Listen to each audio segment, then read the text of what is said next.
Good morning friends, તમારું સ્વાગત છે બીએમ પટેલ ગ્રુપ ટ્યુશનમાં. In the last lecture we learned about the genitive voice, active and passive voice and tenses. આપણે મિત્રો વાત કરી હતી એક્ટિવ માં કઈ કઈ વસ્તુ આવે. તો આપણે જોયું હતું સબ્જેક્ટ આવે, ઓબ્જેક્ટ આવે, વર્બ આવે, હેલ્પિંગ વર્બ આવે. હવે મિત્રો એ બધા પછી આપણે હવે મેઇન ટોપિક ઉપર આવીશું. ફરીવાર આપણે જે લખ્યું તે ફરીવાર લખી દઉં છું. તો આપણે ભણવાના છે ટેન્સ યા ટેન્સીસ. આપણે કાર ભણવાના છે. એની અંદર આપણે ભણવાનું છે વોઇસ. વોઇસ ના બે પ્રકાર છે, active voice and passive voice. Active and passive voice. Active ને આપણે શું કહેલું? કર્તરી. અને પેસિવ ને શું કહેલું? કર્મણી. મેં તમને એક્ટિવ પેસિવ ની બેઝિક માહિતી આપી હતી. કોક તમને એવું પૂછે કે એક્ટિવ વોઇસ કોને કહેવાય, તો તમે કહેશો કે હું કરું છું એટલે એક્ટિવ, આઈ ડુ એટલે એક્ટિવ. જ્યારે સબ્જેક્ટ, વર્બ અને ઓબ્જેક્ટ પોતાના સ્થાને હોય એટલે એક્ટિવ. હું અત્યારે જે બોલી રહ્યો છું મિત્રો એ શું છે? એક્ટિવ વોઇસ ની ડેફિનેશન છે. જ્યારે સબ્જેક્ટ, વર્બ અને ઓબ્જેક્ટ પોતાના સ્થાને હોય તો એને એક્ટિવ વોઇસ કહેવાય. હવે સાહેબ પોતાના સ્થાને એટલે શું? તો મિત્રો હંમેશા સબ્જેક્ટ નું સ્થાન વાક્યની શરૂઆતમાં જ હોય અને ઓબ્જેક્ટ નું સ્થાન વાક્યના અંતે જ હોય. બીજું મેં તમને શું કહ્યું મિત્રો? મેં તમને એમ કહ્યું કે હું કરું છું, ગાય દૂધ આપે છે, રીતેશ સર ગણિત ભણાવે છે. આ બધા વાક્યો એક્ટિવ વોઇસ કહેવાય. હવે આપણે આજે એક્ટિવ માંથી પેસિવ બનાવવાનું શીખીશું. તો આપણે સબ્જેક્ટ વિશે ભણ્યા, ઓબ્જેક્ટ, વર્બ અને ઓબ્જેક્ટ. એટલે હવે આપણે એને રિપીટ કરતા નથી, નહીં તો બીજી ટાઈપ એના અંદર બગડશે. તો મિત્રો એક્ટિવ માંથી પેસિવ બનાવવું હોય તો તમારે 5 નિયમને ફોલો કરવા પડે. તો પહેલો નિયમ કયો છે? તો આપણે અહીંયા લખી દઈશું રૂલ્સ. એક્ટિવ માંથી પેસિવ બનાવવાના નિયમો. રૂલ્સ શેના ભાઈ? તો ચેન્જ ઇનટુ પેસિવ વોઇસ. આપણે હવે ભણીશું રૂલ્સ એક્ટિવ માંથી પેસિવ બનાવવાના. Change into passive voice. Change passive voice માં રૂપાંતરિત કરવું તો શું કરવાનું? તો ચેન્જીસ કરવા પડે, અમુક ફેરફાર કરવા પડે. તો નિયમો છે મિત્રો પેસિવ વોઇસ માં રૂપાંતરિત કરવાના. તો મિત્રો પહેલો નિયમ છે એનો એક્ટિવ માંથી પેસિવ વોઇસ બનાવવાનો. તો પહેલો નિયમ છે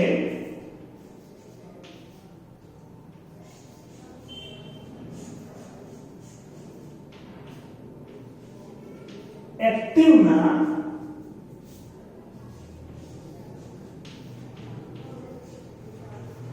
ઓબ્જેક્ટ.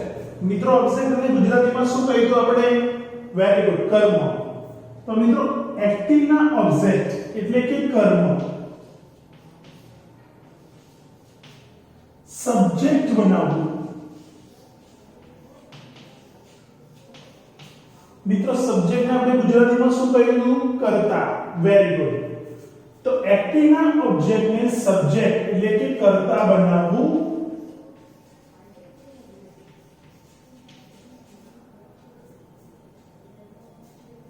ફરીવાર એક્ટિવ ના ઓબ્જેક્ટ ને, ચલો મિત્રો તમે મને કહેશો કે એક્ટિવ નો ઓબ્જેક્ટ ક્યાં હોય? સેન્ટેન્સ ની શરૂઆતમાં હોય કે સેન્ટેન્સ ના અંતે હોય? Very good. ઓબ્જેક્ટ હંમેશા એક્ટિવ વોઇસ માં સેન્ટેન્સ ના અંતે હોય, વાક્યના છેલ્લે હોય. હું એક્ઝામ્પલ લખું અહીંયા, તમને આઈડિયા આવી જશે. જેમ કે મનન writes an essay every day. આપણે એવરીડે લખ્યું તે પણ સમજી લેવાનું.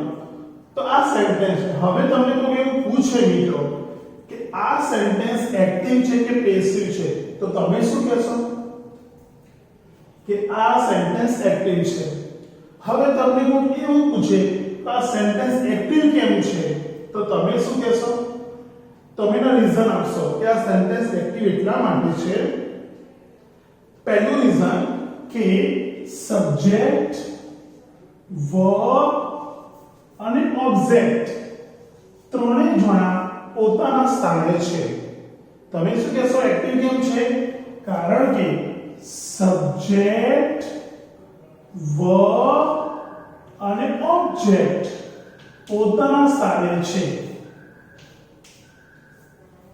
કોઈ પૂછે કે બીજું રીઝન કયું એક્ટિવ હોય છે બીજું રીઝન કયું કે મનન એસે લખેલ છે કે મનન વાક્યની શરૂઆતમાં છે એક્ટિવ વોઇસ ઓકે બીજું રીઝન તમે કોઈ એક્ટિવ વોઇસ કેમ તો તમે એવું પણ કહી શકો કે આપેલું સેન્ટેન્સ સિમ્પલ પ્રેઝન્ટ ટેન્સ એટલે કે સાદા વર્તમાન કાળની વાક્ય રચના પ્રમાણે ગોઠવાયેલું છે તમે એવું પણ કહી શકો કે આપેલું સેન્ટેન્સ સિમ્પલ પ્રેઝન્ટ ટેન્સના વિધાન વાક્ય યા હકાર વાક્યની વાક્ય રચના પ્રમાણે ગોઠવાયેલું છે માટે એક્ટિવ વોઇસ હવે એક્ટિવ વોઇસ તો ચલો પહેલો નિયમ વાંચો સાથે બધા તમે વાંચો તો એક્ટિવ ના ઓબ્જેક્ટને સબ્જેક્ટના સ્થાને લઈ જાઓ યા સબ્જેક્ટ બનાવો યા કર્તા બનાવો ઓકે આ પહેલો નિયમ છે તો ચલો આ એક્ટિવ વોઇસ છે હવે આમાં ઓબ્જેક્ટ કહ્યું તો NSA તો હવે તમારે શું કરવાનું પહેલા નિયમને ફોલો કરવાનો તો પહેલા કેપિટલ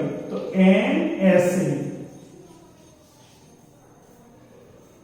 ચલો હવે બીજો નિયમ ધ્યાન આપજો મિત્રો સેકન્ડ રૂલ શું છે બીજો નિયમ મારા પછી બધા બોલવાનું છે જે ઓબ્જેક્ટ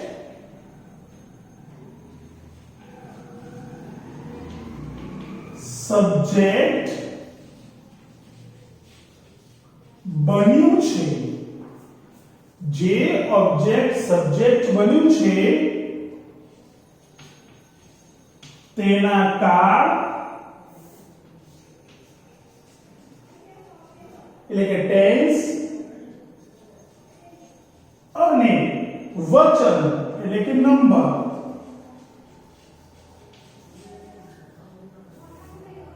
જે ઓબ્જેક્ટ સબ્જેક્ટ બન્યું છે તેના ટેન્સ અને નંબર પ્રમાણે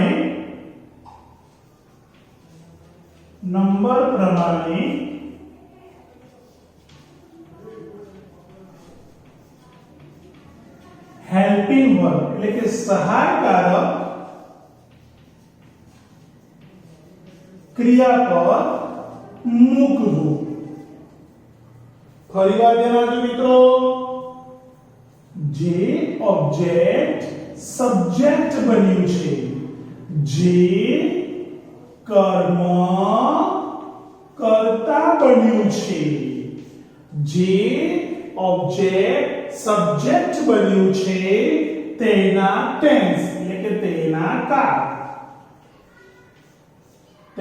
કાળ અને વચન મીન્સ નંબર કોક તમને એવું પૂછે કે વચન એટલે શું તો પછી એવું ના કહેતો વચન એટલે પ્રોમિસ પછી એવું પૂછે ભાઈ વચનના પ્રકાર કેટલા ભાઈ તમે એવું ના કહેતો કે વચનના બે પ્રકાર પ્રોમિસના બે પ્રકાર એક ગોડ પ્રોમિસ અને એક મધર પ્રોમિસ એવું બધું નહીં મિત્રો હા વચન એટલે નંબર એટલે વચન તો નંબર બે singular and plural tenses 3 present past and future ફરીવાર જોઈએ આપણે જે ઓબ્જેક્ટ સબ્જેક્ટ બન્યું છે તેના ટેન્સ અને નંબર પ્રમાણે હેલ્પિંગ વર્બ સહાયકારક ક્રિયાપદ મૂકવું સહાયકારક ક્રિયાપદ મૂકવું હવે સહાયકારક ક્રિયાપદ તો કેટલા બધા am is are was were will shall can could may must might should would do does did have has had આ બધા મૂકશો ના હવે હેલ્પિંગ વર્બ મૂકવું હોય તો તમારે બે વસ્તુ જોવી પડે એક ટેન્સ જોવો પડે અને નંબર જોવો પડે કોનો ટેન્સ કોનો નંબર જે ઓબ્જેક્ટ સબ્જેક્ટ બન્યું છે તેનો હવે આપણે પ્રેક્ટિકલ સમજીએ. હવે આ ઓબ્જેક્ટ NSA સબ્જેક્ટ બની ગયો. હવે શું કરવાનું આપણે? તો એક વસ્તુ સમજીએ. આપણે હેલ્પિંગ વર્બ મૂકવાનું ટેન્સ અને નંબર પ્રમાણે. તો ગઈકાલે મેં ડ્રો કરેલું, આજે ફરીવાર હું ડ્રો કરું છું. તો મિત્રો જુઓ અહીંયા present, past and future. Present means વર્તમાન, past means ભૂતકાળ, future means ભવિષ્ય.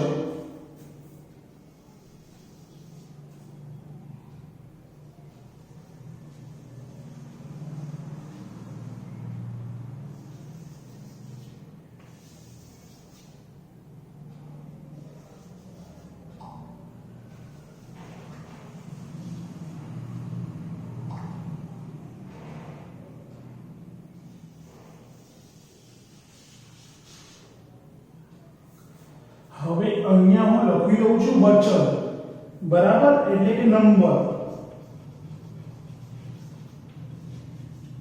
તો નંબર 2 એક સિંગ્યુલર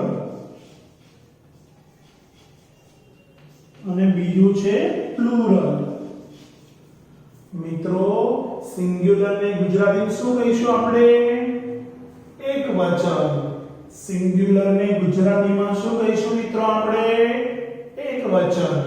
પ્લુરલ ને ગુજરાતીમાં આપણે શું કહીશું મિત્રો? બહુવચન. પ્લુરલ ને ગુજરાતીમાં આપણે શું કહીશું મિત્રો? બહુવચન.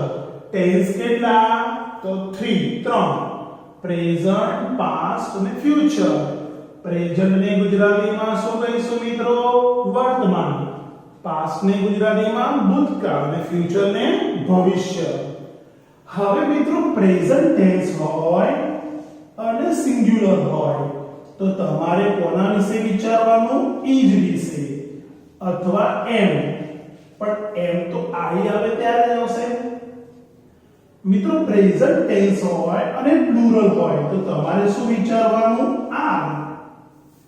મિત્રો પાસ્ટ ટેન્સ હોય અને સિંગ્યુલર હોય તો તમારે મિત્રો શું વિચારવાનું? વોઝ.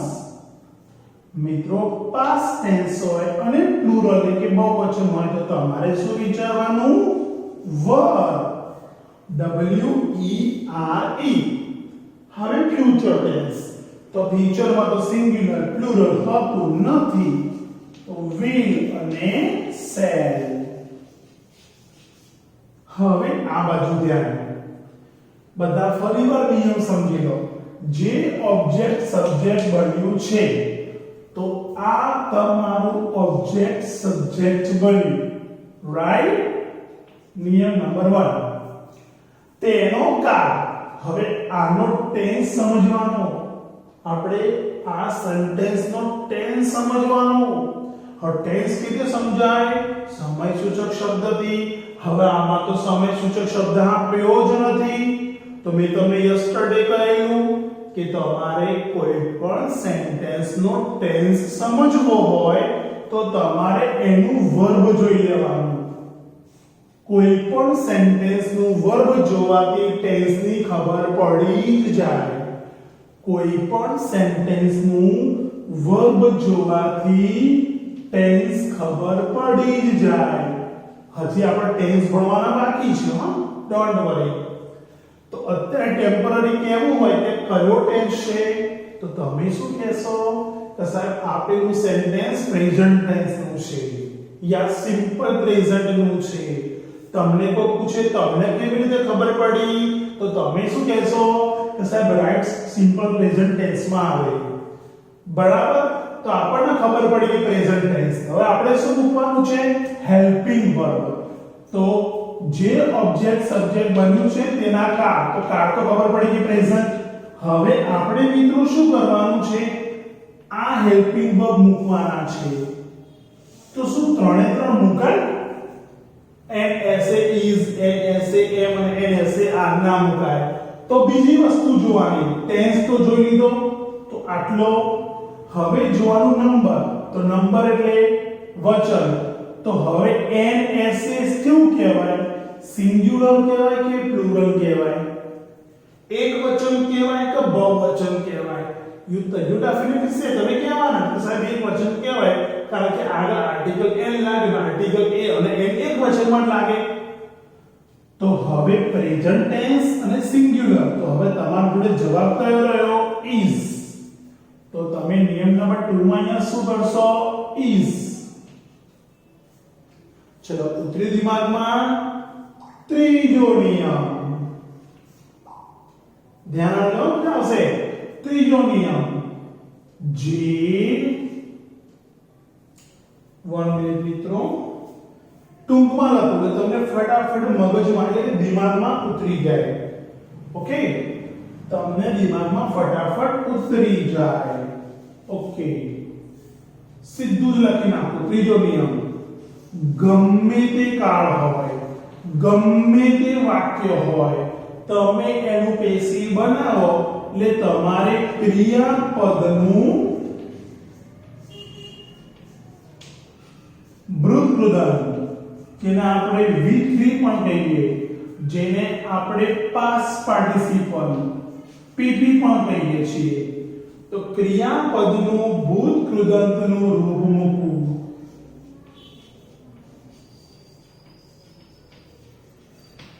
આ ત્રીજો નિયમ.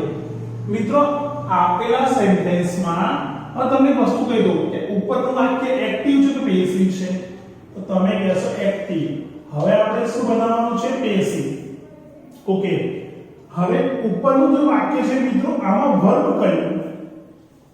તો તમે કહેશો કે સર આમાં વર્બ રાઇટ્સ. તો તમારે રાઇટ્સ નું ભૂતકૃદંતનું રૂપ મૂકવાનું. રાઇટ્સ નું ભૂતકૃદંતનું રૂપ. તો તમે અહીંયા શું કરશો? ભૂતકૃદંત રાઇટ્સ નું રિટર્ન. પણ તમે રિટર્ન ક્યારે કરશો? તમે રિટર્ન ક્યારે કરશો? તમને આવડતું છે તો ને. તમે તમને ગયા લેક્ચરમાં કીધું હતું ને કે તમારે શું કરવાનું? દરેક વર્બનું V1 V2 V3 with Gujarati એટલે કે ગુજરાતી મીનિંગ સાથે મોઢે કરવાનું. તો મિત્રો is written ત્રીજો નિયમ. પહેલો કર્મકર્તા બની ગયું. બીજો સહાયકારક ક્રિયાપદ કાળ અને વચન પ્રમાણે. ત્રીજો ક્રિયાપદનું ભૂતકૃદંત. હવે આપણે ચોથો નિયમ જોઈશું. ચોથો નિયમ, રૂલ્સ ચોથો શું હતો? જે સબ્જેક્ટ ઓબ્જેક્ટ બનવાનું છે, જે કર્તા કર્મ બનવાનું છે,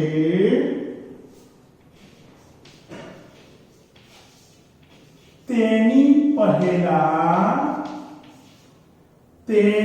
પહેલા બાય મૂકવું. તેની પહેલા બાય મૂકવું. એટલે હવે આ મનન છે ને સબ્જેક્ટ એ ઓબ્જેક્ટ બનવાનો છે એટલે આપણે અહીંયા શું મૂકવાનું મિત્રો? બાય. તો બાય થઈ ગયું નિયમ નંબર 4. ચલો મિત્રો આગળ વધીએ. આપણે ફરીવાર એકવાર ચોથો નિયમ જોઈ લઈએ. જે સબ્જેક્ટ ઓબ્જેક્ટ બનવાનું છે, આ સબ્જેક્ટ ઓબ્જેક્ટ બનવાનું છે તેની પહેલા બાય મૂકવું. તો આપણે બાય મૂકી દીધું. હવે છેલ્લો ફિફ્થ પાંચમો નિયમ. છેલ્લો લાસ્ટ ફિફ્થ પાંચમો નિયમ. તો પાંચમો નિયમ શું છે? તો બધા માં પછી બોલજો. એક્ટિવના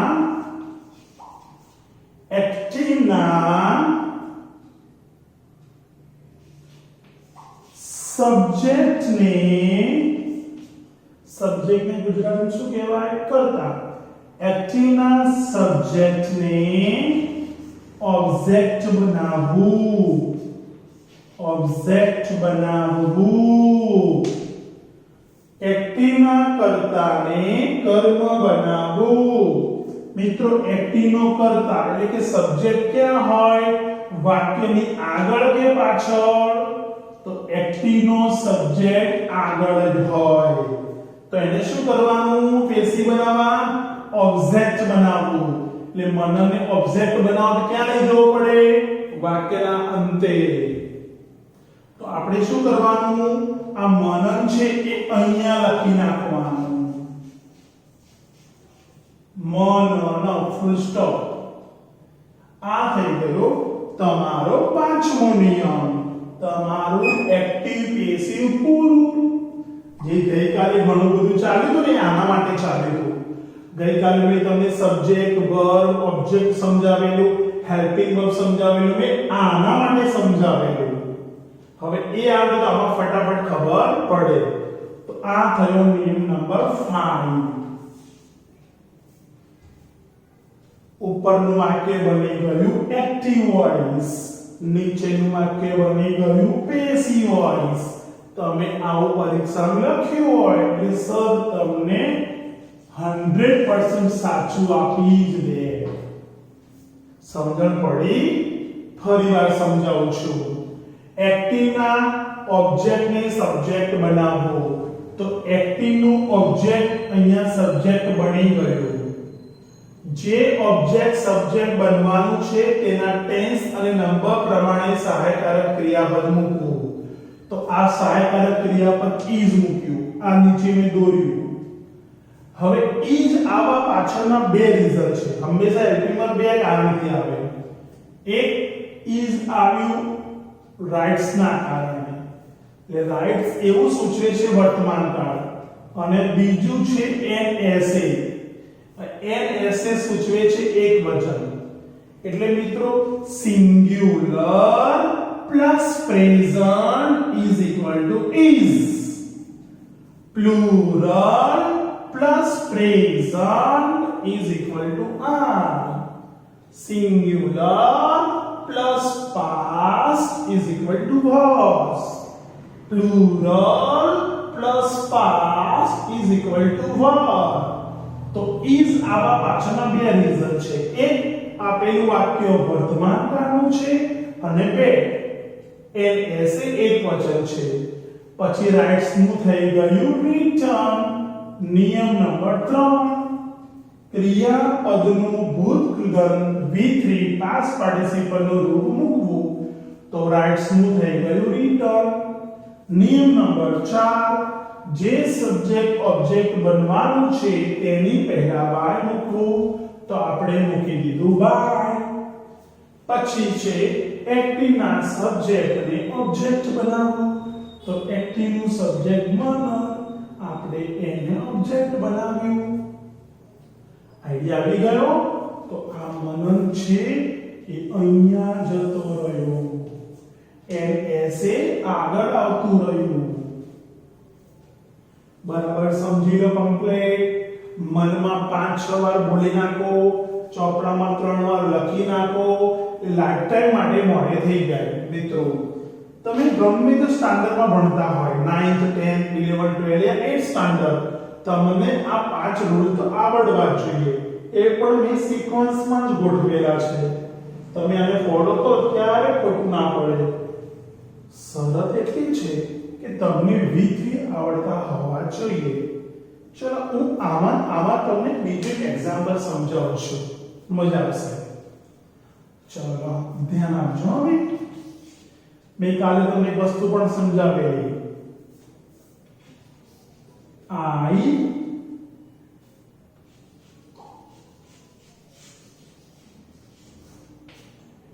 invited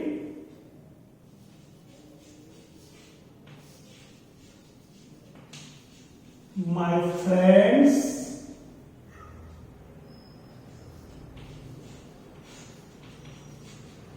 yesterday ગઈકાલે મેં ગઈકાલે મારા મિત્રોને આમંત્રણ આપ્યું હતું હવે આ સેન્ટેન્સ છે તો મને કોઈ કહેશે મિત્રો આમાં સબ્જેક્ટ કયો છે yes okay I very good તો આઈ એ સબ્જેક્ટ છે કોઈ મને કહેશે આમાં ઓબ્જેક્ટ કયું છે વેરી ગુડ માય ફ્રેન્ડ્સ એકલું ફ્રેન્ડ્સ થી મિત્રો માય ફ્રેન્ડ્સ. મિત્રો કેટલું કર્મ છે એ ઓળખવું એ પણ જરૂરી છે. તમે કર્મ ના હોય, ઓબ્જેક્ટ ના હોય, તમે એના આગળ લાવશો તો એ ખોટું પડશે. ઓકે, હવે આપણે આ નિયમને ફોલો કરીએ. પહેલો નિયમ સાચું કરીશું. એક્ટિવ ના ઓબ્જેક્ટને સબ્જેક્ટ બનાવવું. ઓકે, આ વાક્ય એક્ટિવ છે કે પેસિવ છે?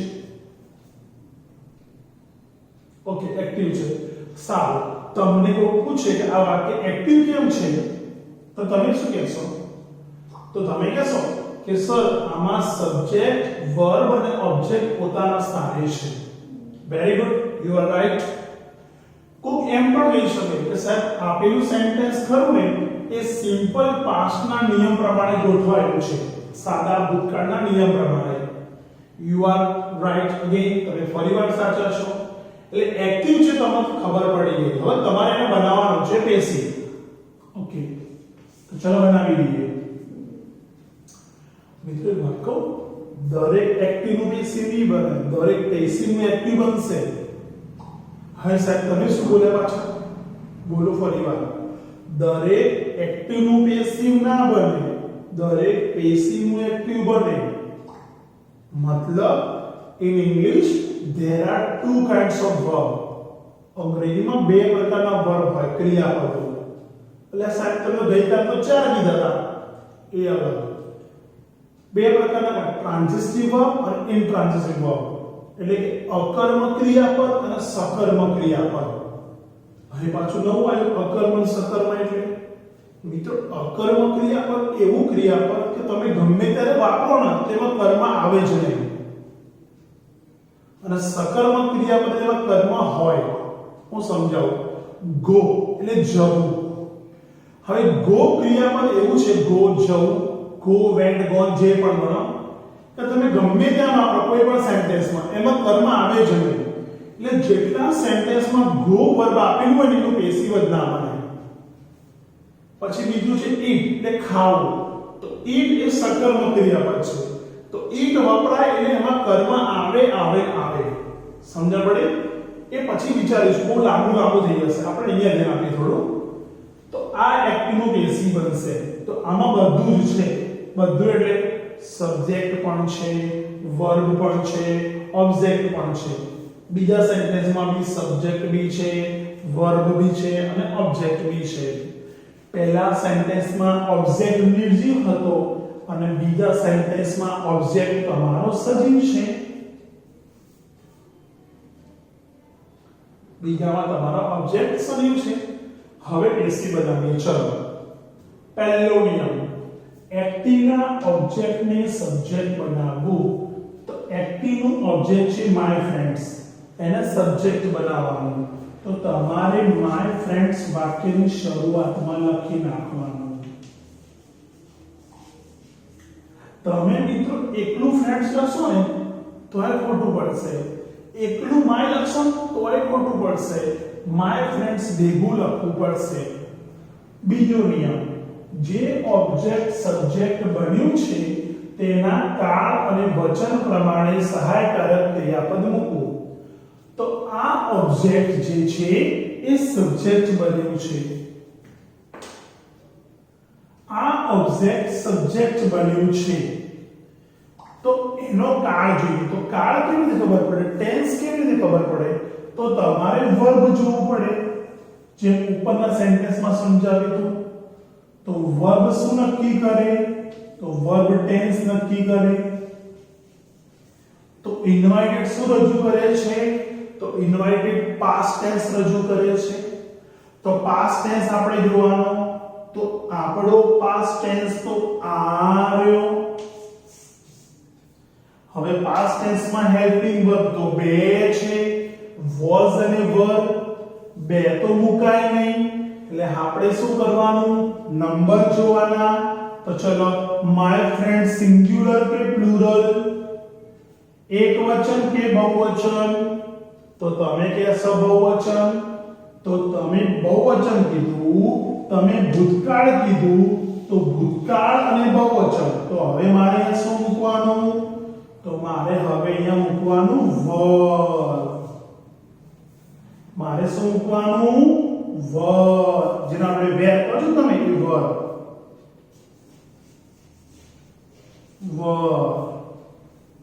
વર આવા પાછળના બે કારણો આપો તો વર આવા પાછળના બે કારણો કારણ નંબર 1 ભૂતકાળ છે કારણ નંબર 2 રીઝન નંબર 2 બહુવચન છે तो plural plus past tense is equal to were नियम नंबर 3 ક્રિયાપદનું ભૂતકૃદમ વર્બનું પાસ્ટ પાર્ટિસિપલ વર્બ કયું છે ઇન્વાઇટેડ નું પાસ્ટ પાર્ટિસિપલ શું થાય મિત્રો ઇન્વાઇટેડ નું પાસ્ટ પાર્ટિસિપલ થાય ઇન્વાઇટેડ શું થાય મિત્રો ઇન્વાઇટેડ તો ઇન્વાઇટેડ નું V3 પણ ઇન્વાઇટેડ જ થાય આ V2 છે આ V3 છે નિયમ નંબર 4 જે સબ્જેક્ટ ઓબ્જેક્ટ બનવાનું છે તેની પહેલા બાય મૂકવું તો હવે આપણે અહીંયા બાય મૂકવાનું નિયમ નંબર 5 નિયમ નંબર 5 એક્ટિવ ના સબ્જેક્ટ ને ઓબ્જેક્ટ બનાવવું એક્ટિવ નો સબ્જેક્ટ કોણ છે I છે એને ઓબ્જેક્ટ બનાવવું હવે ધ્યાન આપજો અહીંયા મનન હતું તો અહીંયા મનન લખી નાખ્યું પણ અહીંયા I હોય તમારે અહીંયા I લખાય યાદ કરો ગઈકાલનો વિડિયો યાદ કરો ગઈકાલનું લેક્ચર સેન્ટેન્સ ની શરૂઆતમાં I આવી શકે પણ સેન્ટેન્સ ના અંતે I ના મુકાય તો શું મુકાય કર્મ વિભક્તિ ઓબ્જેક્ટ કેસીસ તો I નું આપણે કરી દેવાનું મી જો તમે I નું I લખ્યું તો માર્ક્સ કપાઈ જશે તો તમારું I બની ગયું સબ્જેક્ટ હતું એ બની ગયું ઓબ્જેક્ટ હતું એ બની ગયું સબ્જેક્ટ ટેન્સ પ્રમાણે હેલ્પિંગ વર્બ ક્રિયાપદનું V3 નિયમ નંબર 4 પ્રમાણે બાય 5 પ્રમાણે એક્ટિવ ના સબ્જેક્ટને ઓબ્જેક્ટ બનાવ્યું તો સબ્જેક્ટ હતું I એની બની ગયું મી હવે રહ્યું શું યસ્ટરડે તો આ યસ્ટરડે તમારે એમ ના એમ લખી નાખવાનું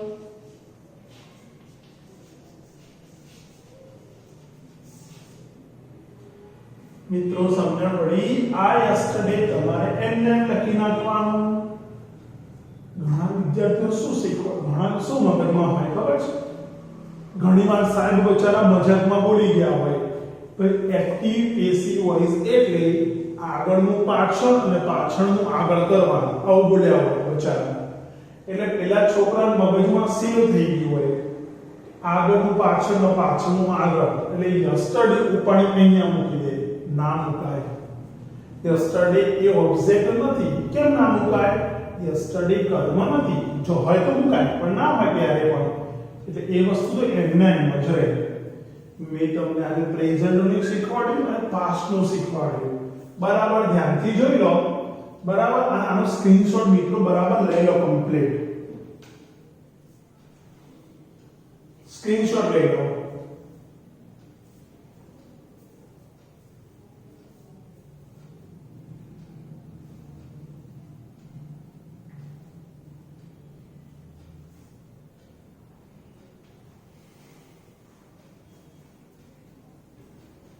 ઓકે બધા સ્ક્રીનશોટ લઈ લીધો હવે હું રિપીટ કરું છું મિત્રો ફરી એકવાર રિવિઝન કરાવું છું ધ્યાન આપજો આપણે ભણવાનું છે ટેન્સીસ એની જોડે જોડે active and passive voice active ને કહેવાય કર્તરી પેસિવ ને કહેવાય કર્મણી હું કરું છું ગાય દૂધ આપે છે રીતેસર ગણિત ભણાવે છે મગન બસ ચલાવે છે આ બધા કયા એક્ટિવ વોઇસ ઇંગ્લિશમાં બોલી જાઓ I do my homework the cow eats grass the cow gives milk Ritesar teaches math Magan drives bus all those sentences are active voice active voice એટલે સબ્જેક્ટ વર્બ અને ઓબ્જેક્ટ પોતાના સ્થાને હોય એને active voice કહેવાય. હવે આપણે active માંથી પેસિવ બનાવતા શીખવાનું છે. તો એક્ટિવ માંથી પેસિવ બનાવવું હોય તો આપણે 5 રૂલ્સ ને ફોલો કરવા પડે. 5 નિયમો. શા માટે? Change into passive voice. Passive voice માં ચેન્જ કરવા માટે. તો કયા 5 નિયમો છે મિત્રો? ચલો બધા સાથે બોલીશું આપણે. સ્ટાર્ટ. ઓકે. એક્ટિવ ના ઓબ્જેક્ટ ને સબ્જેક્ટ બનાવવું. ગુજરાતીમાં બોલીએ. એક્ટિવ ના કર્મને કર્તા બનાવવું. કર્તા બનાવવું એવું એ કહેવાય અથવા કર્તાના સ્થાને લઈ જવું એવું એ કહેવાય. તો બીજું, જે ઓબ્જેક્ટ સબ્જેક્ટ બન્યું છે તેના ટેન્સ અને નંબર પ્રમાણે હેલ્પિંગ વર્બ મૂકવું. ગુજરાતીમાં બોલીએ. જે કર્મ કર્તા બન્યું છે, જે કર્મ એક્ટિવમાં કર્તા બન્યું છે આપણે આગળ લઈ જઈએ ને, તેના કાળ અને વચન અનુસાર હેલ્પિંગ વર્બ મૂકવું. સહાયકારક ક્રિયાપદ મૂકવું. ત્રીજો નિયમ, ક્રિયાપદનું ભૂત કૃદંતનું રૂપ મૂકવું. ક્રિયાપદનું વિધ્વી રૂપ મૂકવું. ક્રિયાપદનું વર્ગનું પાસ્ટ પાર્ટિસિપલનું રૂપ મૂકવું. જો તમને પાસ્ટ પાર્ટિસિપલ ના આવડતા હોય તો એક્ટિવ ભણવાની કોઈ જરૂર નથી. નિયમ નંબર 4, જે સબ્જેક્ટ ઓબ્જેક્ટ બનવાનું છે તેની પહેલા બાય મૂકવું. જે સબ્જેક્ટ ઓબ્જેક્ટ બનવાનું છે તેની પહેલા બાય મૂકવું. ગુજરાતીમાં બોલું. જે કર્તા એટલે કે આ કર્તા કર્મ બનવાનું છે, આ પોતે અહીંયા, તેની પહેલા બાય મૂકવું. બાય મૂકવું. પાંચમો નિયમ, એક્ટિવના સબ્જેક્ટને ઓબ્જેક્ટ બનાવવું. પાંચમો નિયમ, એક્ટિવના સબ્જેક્ટને ઓબ્જેક્ટ બનાવવું. એક્ટિવનો સબ્જેક્ટ ઓબ્જેક્ટ બની ગયો. 5 નિયમ. હવે મિત્રો આ હેલ્પિંગ વર્બ છે. And, is, are, was, were, will, shall. આપણે બધા વિગતવાર પછી ભણીશું. ચલો મિત્રો બધા મારી સાથે બોલશે હવે. મનન writes an essay. An essay is written by Manan. Gujarati. મનન એક નિબંધ લખે છે. એક નિબંધ મનન દ્વારા લખાય છે. I invited my friends yesterday. My friends were invited by me yesterday. બધા બોલો છો ભાઈ? ઓકે. ગુજરાતી. મેં ગઈકાલે મારા મિત્રોને આમંત્રણ આપ્યું હતું. Passive voice. મારા મિત્રોને ગઈકાલે મારા દ્વારા આમંત્રણ અપાયું હતું. આપણે એક્ટિવ વોઇસ સમજાવ્યું ત્યારે આપણે અમુક સેન્ટેન્સ ઓરલી બોલ્યા હતા. જેમ કે હું હોમવર્ક કરું છું. I do my homework. તો બેસે શું થાય? My homework is done by me. બીજું sentence બોલેલો, the cow gives milk. તો બેસે milk is given by the cow. બીજું શું બોલેલો, Ritesh sir teaches maths. તો maths is taught by Ritesh sir. ચોથે અધ્યાયમાં શું બોલેલો, Magan drives a bus. તો passive voice શું થાય? A bus is driven by Magan. હવે મિત્રો આ બધી વસ્તુ તમારે 3 ટાઈમ્સ લખવાની, 3 ટાઈમ્સ રીડ કરવાની, મગજમાં ઉતારો, તમને દરેક ટેન્સની એક્ટિવિટી આવડી જશે. ઓકે. હવે આપણે ટેન્સ 1 બાય 1 ભણીશું. આ નિયમ મોઢે કરીશું અને આ નેક્સ્ટ લેક્ચરમાં, નેક્સ્ટ વિડિયોમાં આપણે ટેન્સ ભણવાનું ચાલુ કરીશું. ઓકે. ત્યાં સુધી મિત્રો good bye, have a nice day. Okay.